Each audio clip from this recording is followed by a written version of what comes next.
मित्रों, आज फिर मैं सुनीता आप सबके लिए एक कहानी लेके आई हूँ।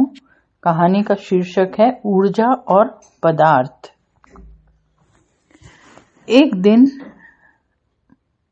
अपनी पत्नी से मैंने पूछा, क्या तुम्हें बुरा नहीं लगता कि मैं बार बार तुमको कुछ भी बोल देता हूँ और डांटता भी रहता हूँ, फिर भी तुम पति भक्ति में लगी रहती हो, जबकि मैं कभी पत्नी भक्त बनने का प्रयास करता ही नहीं।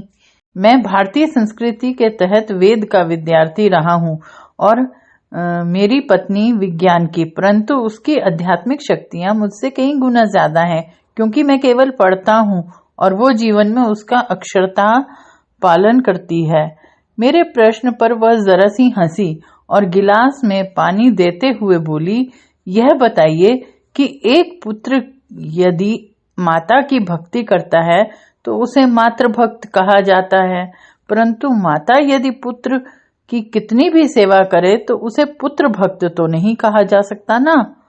मैं सोच रहा था आज पुनः मुझे निरुत्तर कर देंगी। फिर मैंने प्रश्न किया कि यह बताओ, जब जीवन का आरंभ हुआ तो पुरुष और स्त्री समान थे, फिर पुरुष बड़ा कैसे हो गया, जबकि स्त्री तो शक्ति का स्वरूप होती है। मुस्कुराते हुए उसने कहा, आपको थोड़ी विज्ञान भी पढ़नी चाहिए थी। मैं झेंप गया और उसने कहा,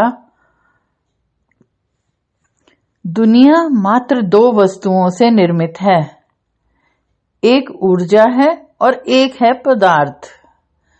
पुरुष ऊर्जा का प्रतीक है और स्त्री पदार्थ की।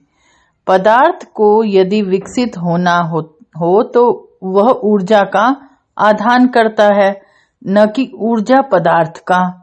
ठीक इसी प्रकार जब एक स्त्री एक पुरुष का आधान करती है तो शक्ति स्वरूपा हो जाती है और आने वाले पीढ़ियों अर्थात अपने संतानों के लिए प्रथम पूज्या हो जाती है, क्योंकि वह पदार्थ और ऊर्जा दोनों की स्वामिनी होती है, जबकि पुरुष मात्र ऊर्जा का ही अंश रह जाता है। मैंने पुनः कहा, तब तो तुम मेरी भी पूज्य हो गई ना, क्योंकि तुम तो ऊर्जा और पदार्थ दोनों की स्वामिनी हो।